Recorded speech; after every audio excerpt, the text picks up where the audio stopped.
3.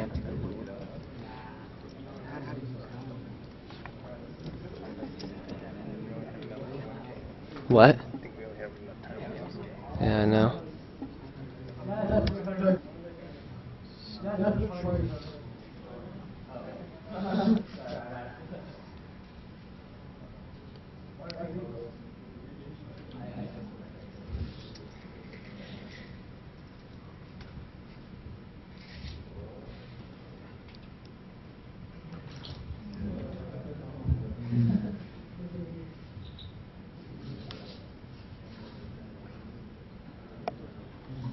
I'm ready, I'm ready.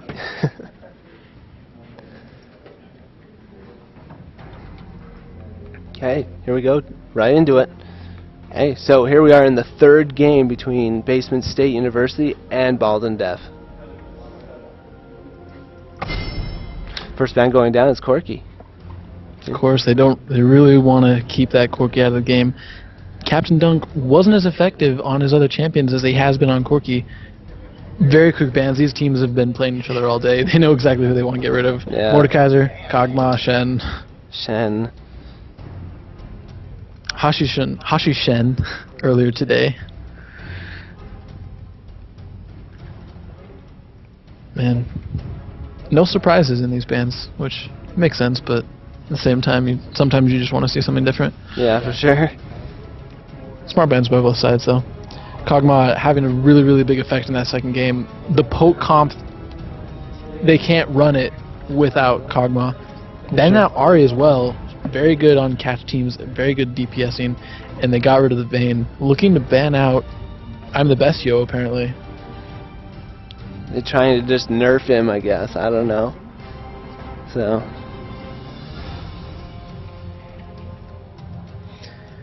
Picking up that Nautilus again. Huge CC, didn't have as much of an effect as the Maokai, or Maokai didn't have as much effect as in game 2 as they wanted it, so it looks like they're switching back to the Nautilus. Again with the Amumu Caitlyn right off the bat, looks like they want to go for the exact same team comp. Bald and Deaf trying to pick Soraka to steal that from them so that they can't have quite the sustain during the poke that they did have. Right. Soraka very, very strong against the poke comp since she can just sustain whatever damage they do. And the Graves pick coming out. Caitlyn's very good against Graves, but Graves Soraka is an absolutely legendary lane. Oh, no Graves.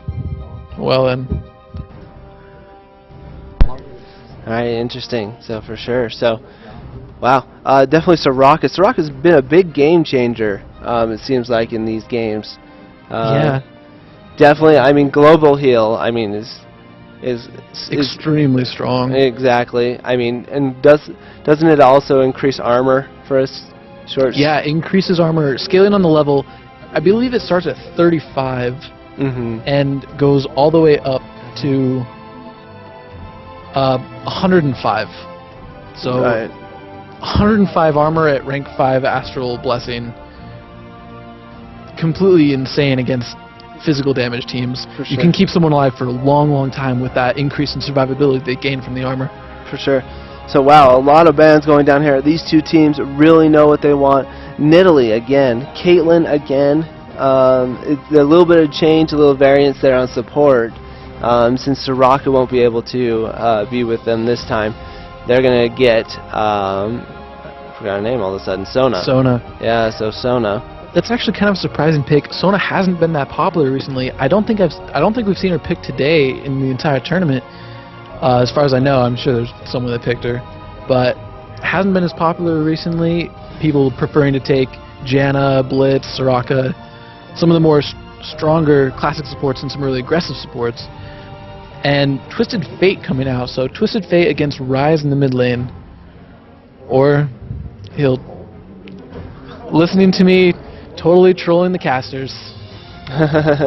So, Xerath actually, another really strong poke champion.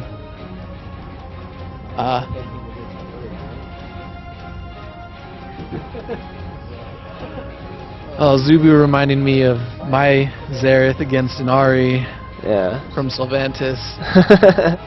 It was Disgusting to say the least. I did pretty badly. Yeah, well, I would do about the same, so don't feel too bad.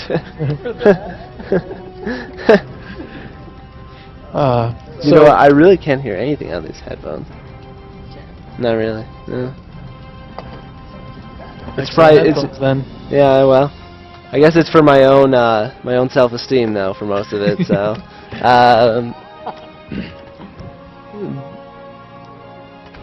All right.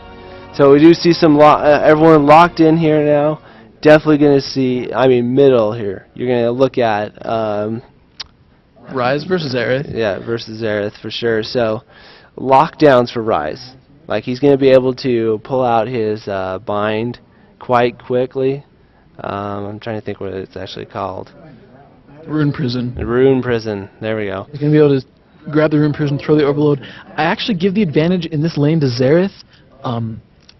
Rise doesn't have any stuns to interrupt Xerath's damage, and Xerath does have a stun. Rise isn't as mobile as some other mids can be, so he'll be pretty vulnerable. If he ever wants to trade with Xerath, he's going to have to walk up in a very obvious path. Xerath will be able to use his range and his damage to just bully Rise very strongly.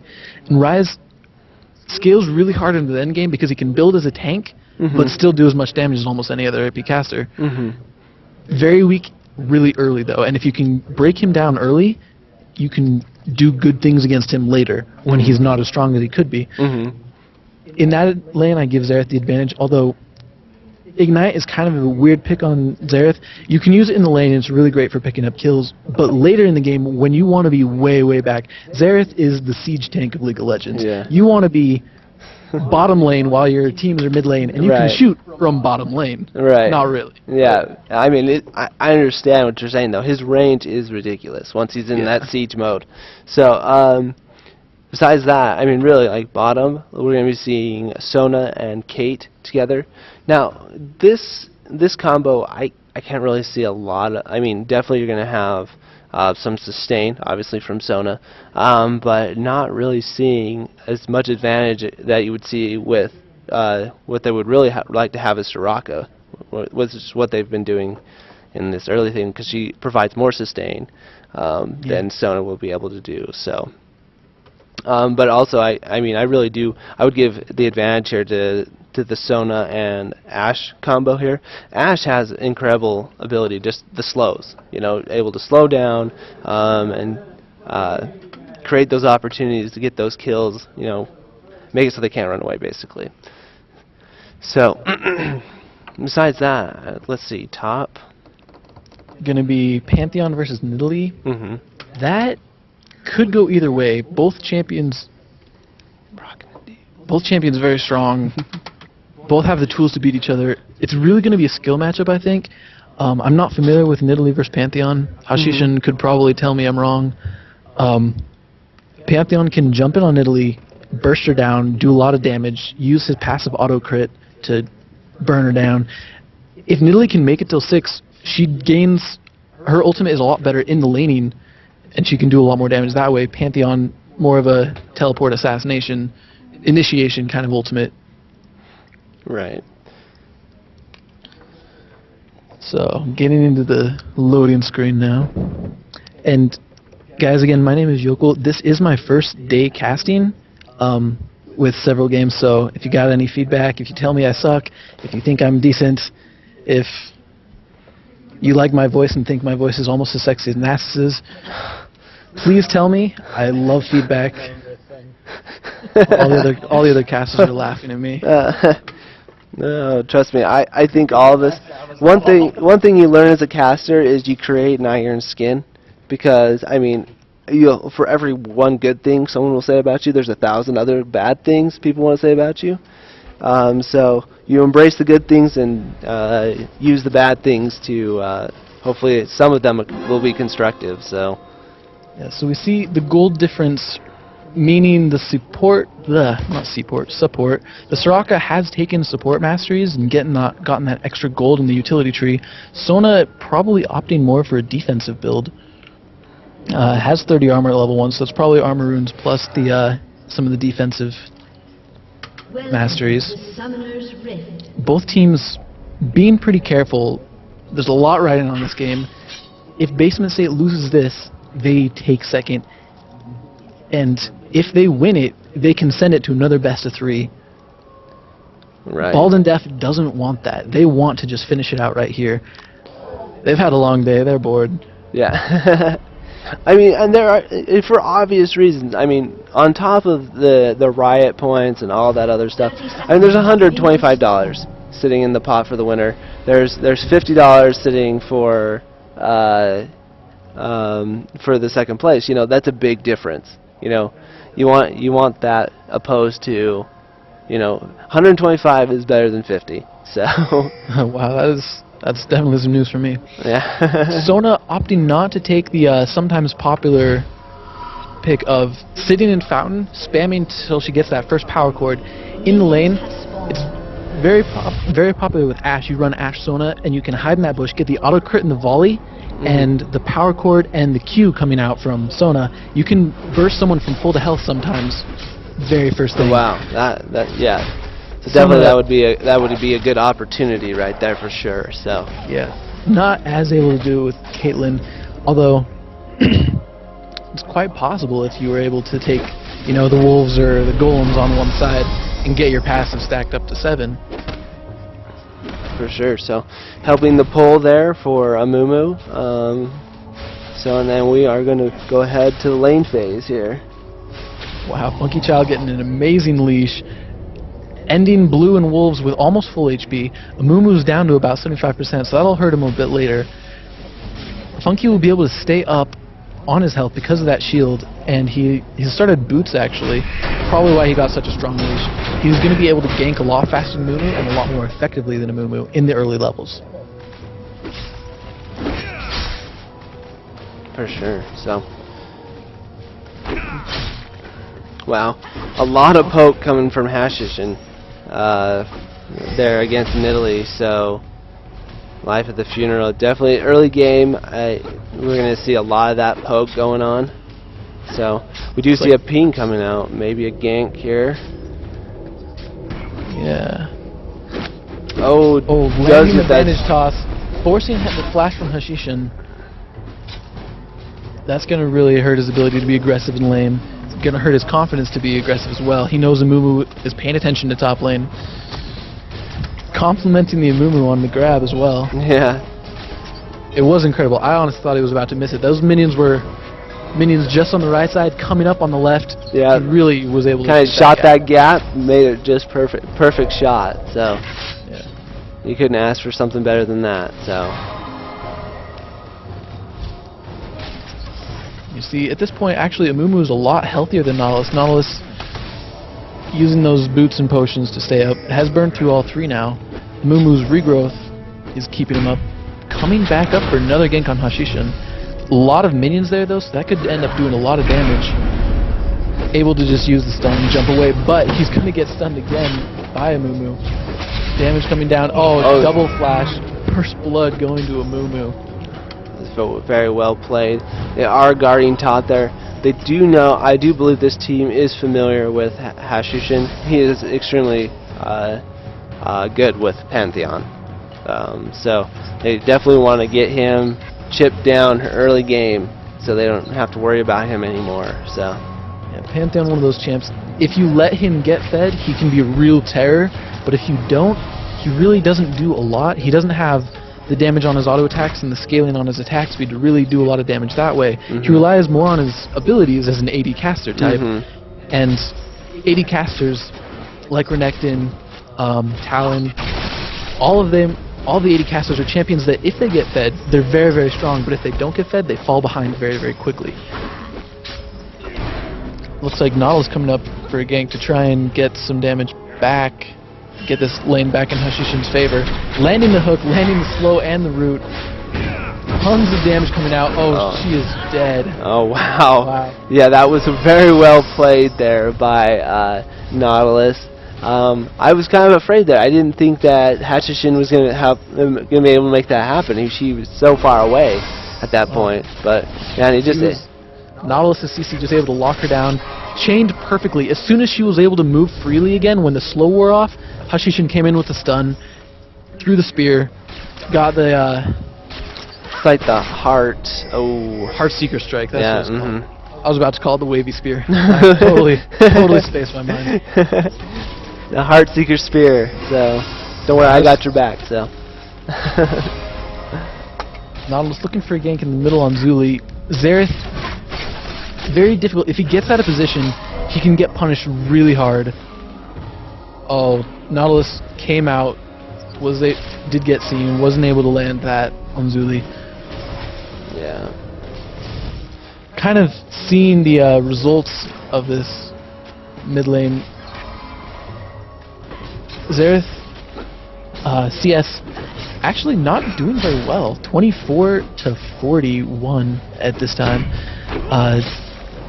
Not as much as he should have been able to do. His auto attack has a pretty decent range. His Q has a very long range. Even more so when you use the siege mode, which doesn't cost any mana to use. I would have thought that he'd be spending a lot more time bullying I'm the best you out of lane and trying to get some more CS out of this. Right. Looks like Funky Child going for a lane gank top.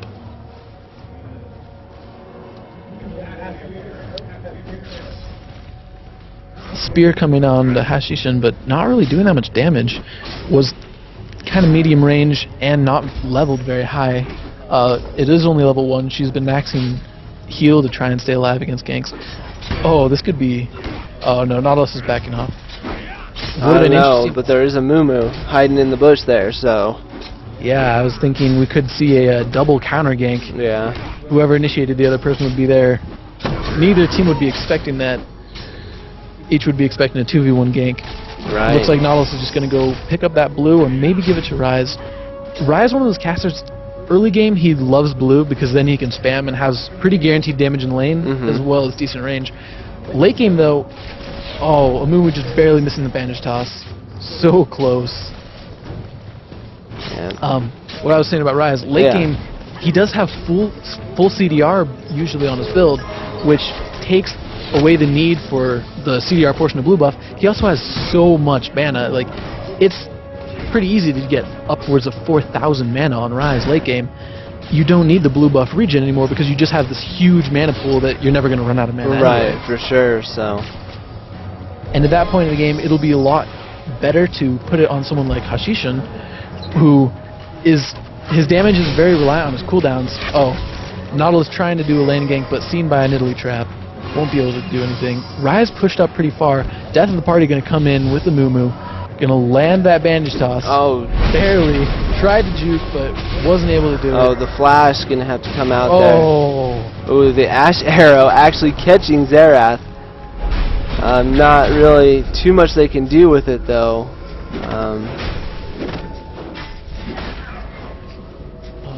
Zuli really low on mana. Can't really do anything to help Death of the Party. Death of the Party also pretty low on mana.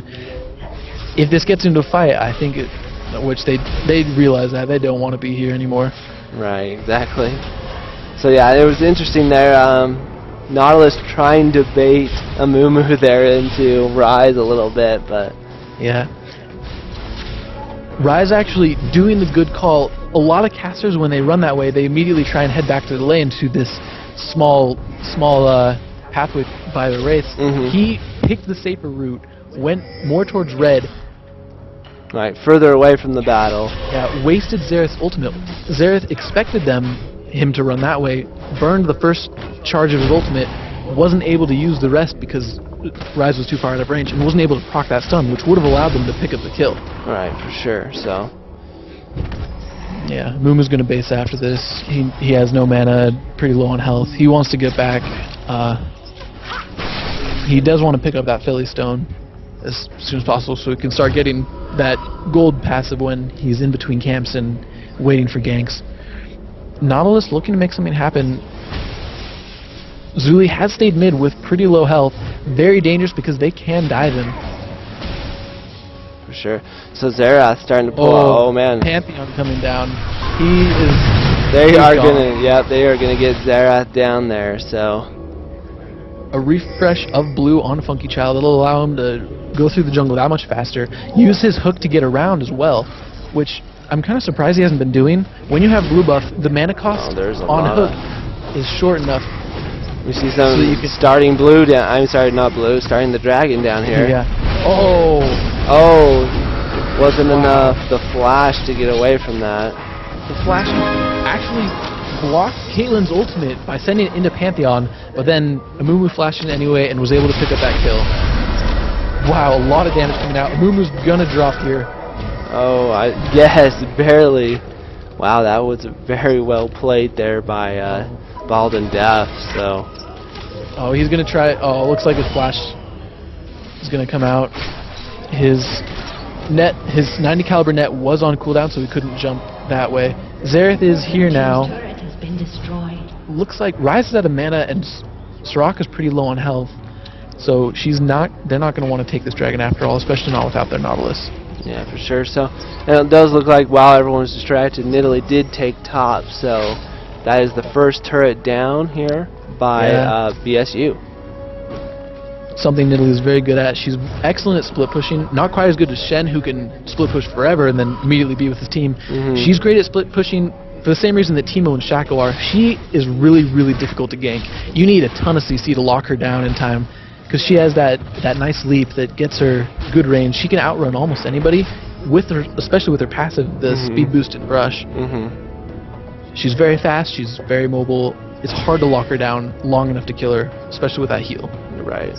She can just sit top, keep pressure up there so that one of BaD and Def's people have to stay up, and they're a lot more central to whoever BaD and Def sends top is a lot more central to their team's damage and crowd control than Nidalee is to basement states. Yeah, for sure. So. Oh man, they're flashing out of that before getting the bandage there by Amumu. Yeah, Amumu's ultimate is just up right now, so he could have chased and finished the ultimate. They would have been able to catch that kill if he had been able to close the gap and Hashishin had not flashed. Yeah, so. Ryze does have his tier and catalyst now, so he's got a lot of mana, a lot of health, a lot of sustain, and he's going to be building even stronger every time he casts a spell. Almost like the Nasus of AP casters, except that's already Vhagar. Building that mana off every spell cast, just getting stronger and stronger over the course of the game. He only has 48 mana on the stack so far, juking that Amumu bandage toss really nicely. Ult coming down, the stun. Oh, but death of the party is... just missing that hook and the arrow. I don't know about you, I definitely thought that hit him. I mean, yeah, that was hit the ground under his feet. Right. That was movement speed quints at their finest. Exactly. Oh, we do see the ult coming out too by Nautilus. Oh, and the lockdown by the Rune Prison. Death of the party missing the bandage toss. Hashishin will go down anyway. Nidalee is down here. Hashishin knows he's dead. I'm the best yo. Probably gonna follow. Oh, Caitlyn. Yeah, he's dead. Double kill. Probably gonna turn into a triple. Ashe wants to pick up this. She just got really, really good off that. Yeah, that was not... Wow, that was a lot of kills for one character, so... Some good communication coming out. Fighting mid, Caitlyn immediately came up, was able to get that ultimate to really help nail the coffin in for Ryze, actually.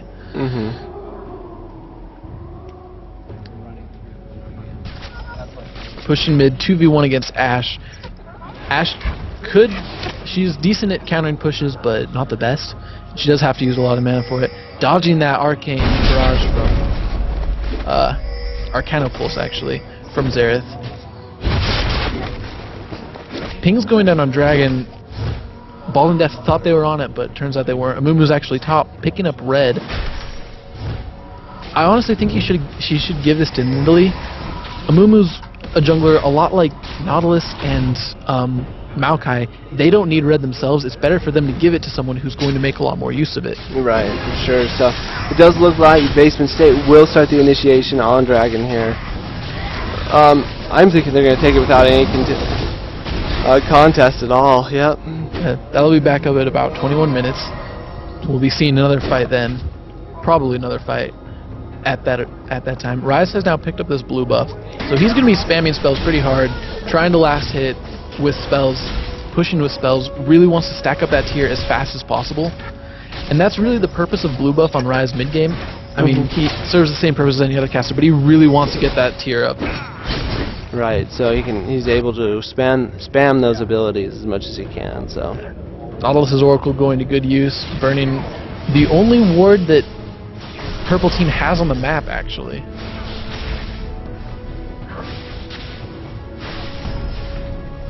Yeah, Purple Team has no wards on the map at the moment. Blue Team has 3, 1 at Dragon, 1 in top Tribush, and 1 near Wraiths. Definitely the map control, as we have seen before, coming out in the favor of BaD and Def. They really know how to know where the enemy is. Yeah, for sure. So that Dragon actually getting the gold lead in favor of Basement State by about 600 now. Kills are even. They do have a tower in their favor. Looks like the farm is actually in the favor of BaD and Def. Gang going down mid. There's ult coming out. The stun also on Amumu. Amumu able to still get that stun out, and will barely survive with 1 tick of ignite left. Oh man. Oh, his regen helping him out there. Barely made it. Yeah, definitely helping that that gank come through there. So. And looks like we got a little visual bug. Amumu now has permanent grievous wounds over his head.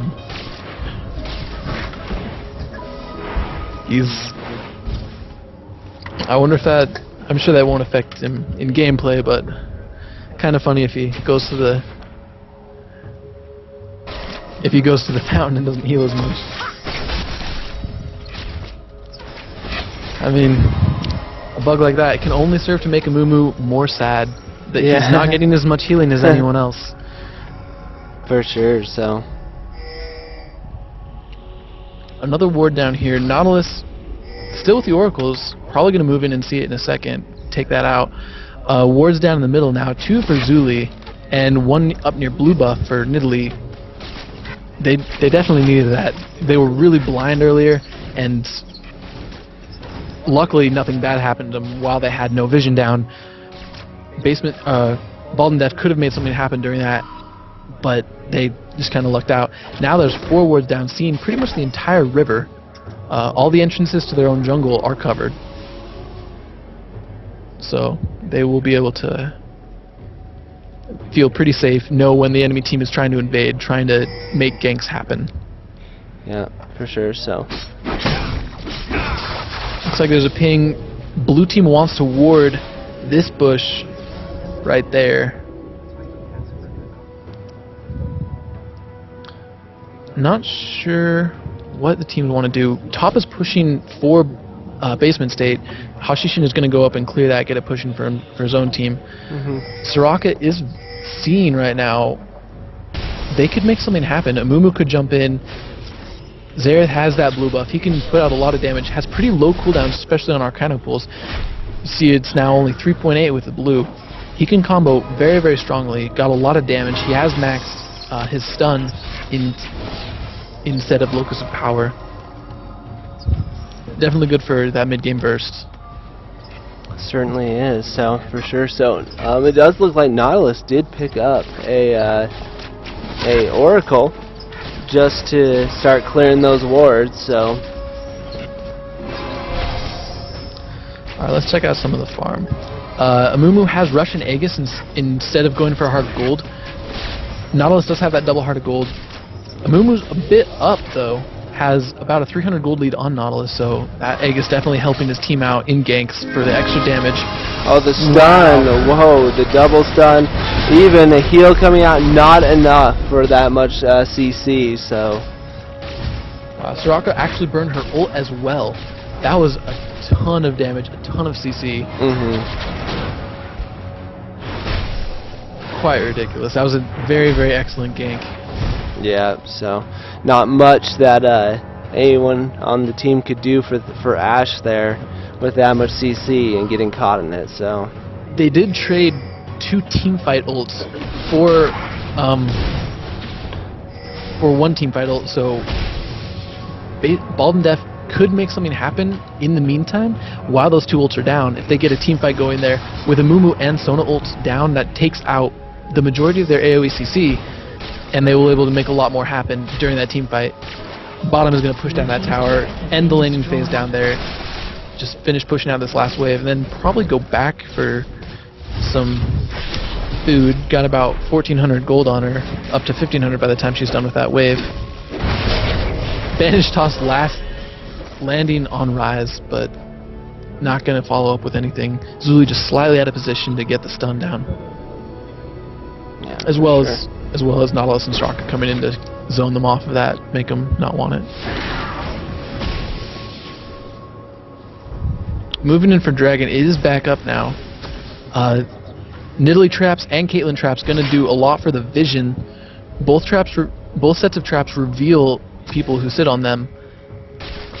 Almost as good as having wards, because you can spam those out and they don't cost anything other than mana. Basement State a little bit split here. Funky Child trying to make a corner play, landing the hook on that Nidalee. She's definitely going to be slow. She's going to flash the wall, but that the arrow barely missing. The Nautilus ult going after Zuli, but he flashed away. Won't be able to make anything happen. She shouldn't flashing to take. The room prison coming down. She shouldn't follows. Death of the party is getting chunked really hard. Zuli sitting back, getting that long-range damage that he wants to. Able to get that kill there on Mumu with Rise, and here's Captain Dunk is out of mana. Zuli's full Live for the Funeral is down as well. Looks like they don't want to make anything happen. Rise trying to heal off those creeps in the middle with his ultimate. Looks like they'll just back off this for now. There's a line of traps near Dragon, so they don't want to get involved in that. Nidalee traps reducing the armor and magic resist by a hefty chunk. Let's see. At the moment, it doesn't say exactly how much it reduces it. I believe it's 20% or 30% or something like that.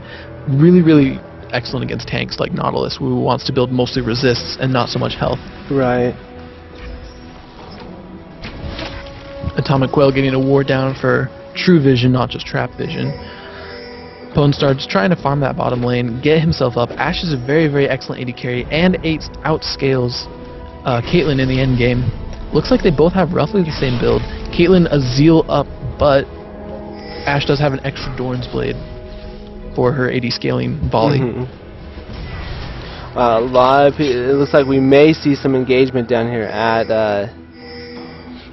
Dragon. So Mumu and Nidalee really out of position. They need to get here as fast as they can. If BaD and Def knew they were so far away, they would definitely be engaging. The arrow coming out, landing on Sona. Hashishin ulting in the back, will be able to pick up Atomic Quail. Ult coming out, Hashishin melting instantly. I'm the best drill following soon after. Captain Dunk has died. Mumu has gone down, Nautilus has gone down. 3 for 2 so far. And Ashe and Sona just don't have the damage. Unless they kite. We're working on that really hard. Nidalee's getting pretty low. Sona should be able to keep her up though. And she does have enough mana to heal herself. So it looks like they will go ahead here and try and pull the Dragon.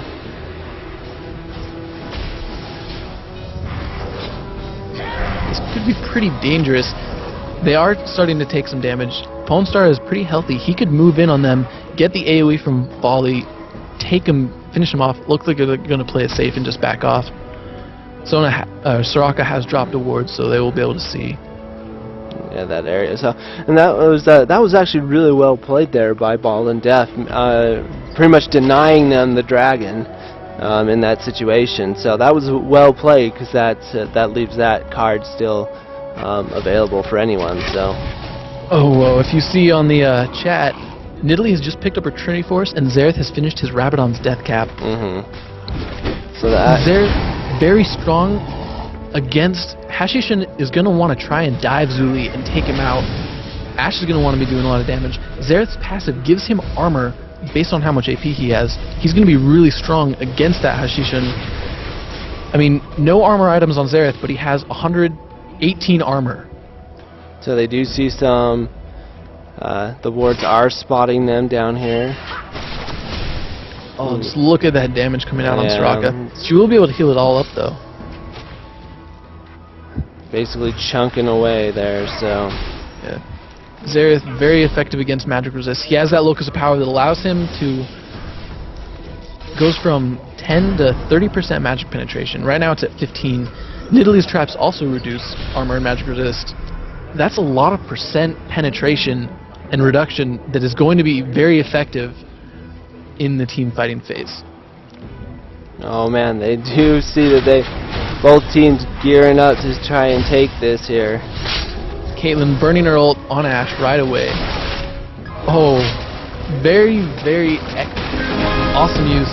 The arrow coming out. Hashishin is going to jump out the back. Zulu's going to go down. Zulu falls. Death of the party. Atomic Quail dies. Death of the party dies. 3 for 0 so far. Nidalee flashing out. Oh, and Caitlyn will die too. 4 for none. Nidalee barely making it out alive. That is a dragon they will be able to pick up. Wow. Not really for free because they just paid in a huge team fight, but they will have no opposition resist. Nidalee actually going around the back trying to kill it. Oh, almost getting a poke on it, but... Oh, they see her. Yeah, she's just going to run through. They want to try and catch... Nah, they want to push mid. They could have tried to catch her, but she's very escapable. Yeah. She sees a mid, she knows she's safe. Yeah. I'm pretty sure at this point that going for her would have been a bad move compared to a tower. Tower's worth more. And yeah, Nidalee's very difficult to catch. Even with the amount of CC and chasing power that they do have on their team, just Nidalee's too fast. Yeah. Get the tower for free. We can save Nidalee for later. Yeah, exactly. Yeah.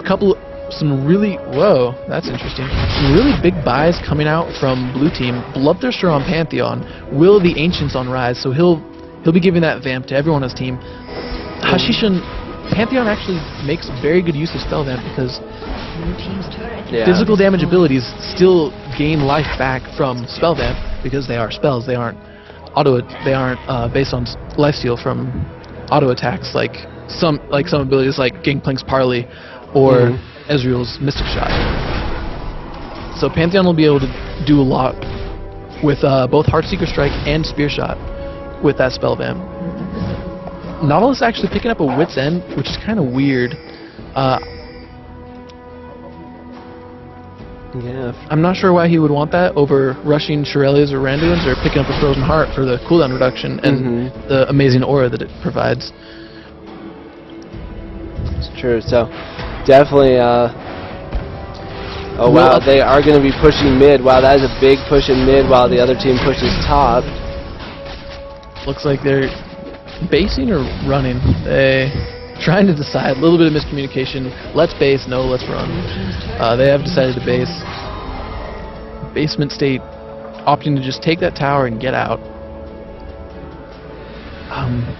Slight mistake here. Not really a big problem in this situation, but if they were getting chased, you saw Zuli run away from the rest of his team. If they were being chased, Zuli could have been caught out very easily. You don't want to separate from your team as a group because when there's as big of a wall as, both sides of red buff. Oh wow.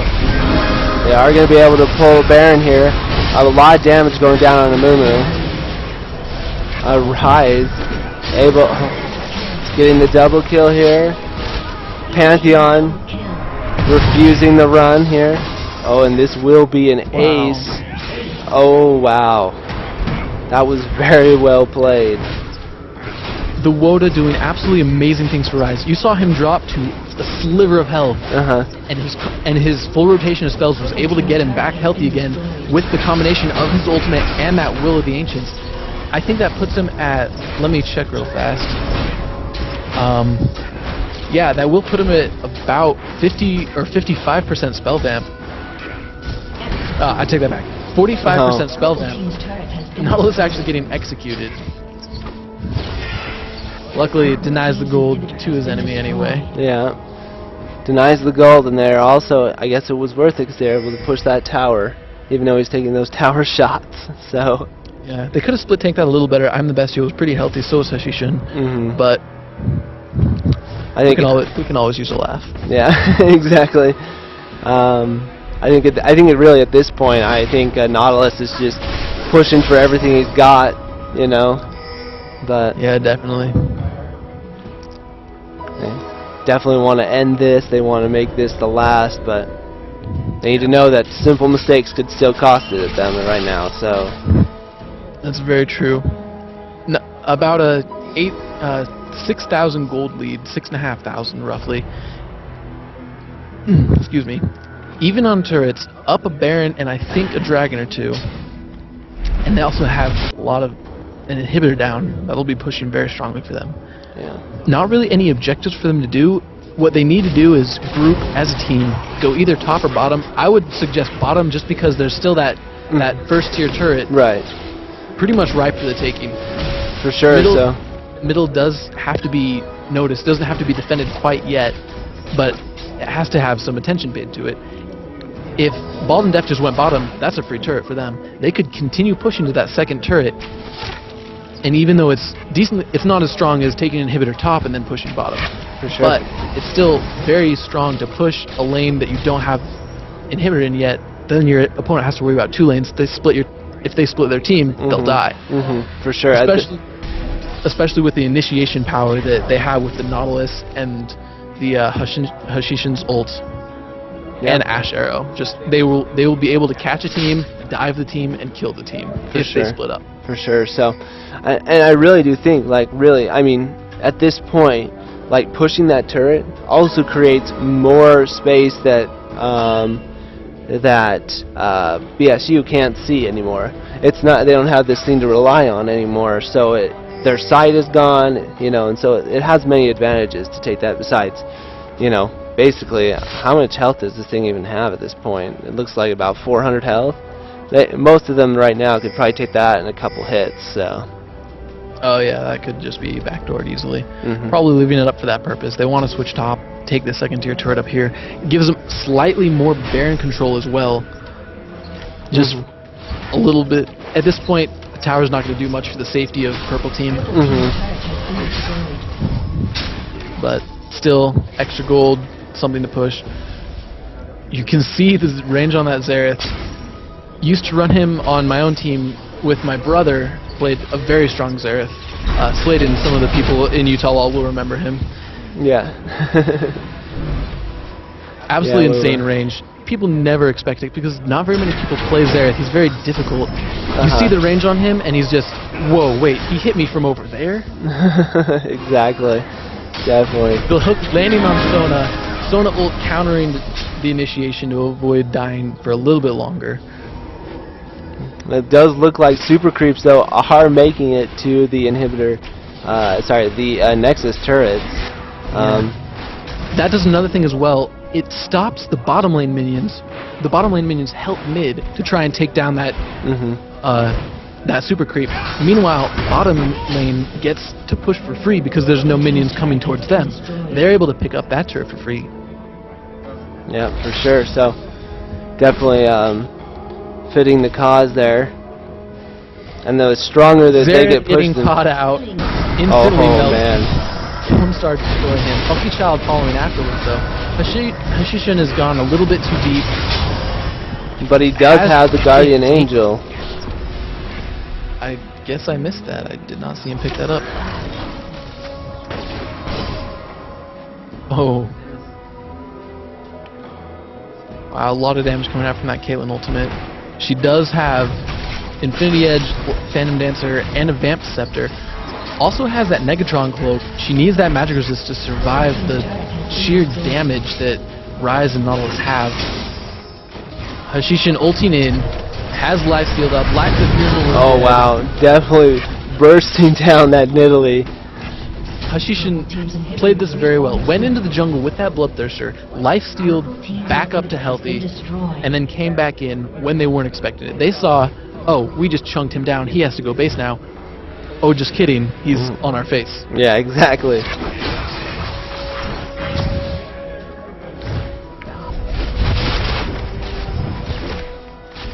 So we do see, well, sorry, I was going to say we do see that we have these two inhibs exposed now, top and middle. Top inhib is currently down, and middle just recently respawned, but that's going to be a very easy push. Now they only have to concentrate on bottom. Yeah, not sure why. I mean, minions were able to get it pretty low. It's about to die. They could have, Ash could have walked over, auto-attacked it twice, and finished it off. Looks like they didn't want to reveal their position.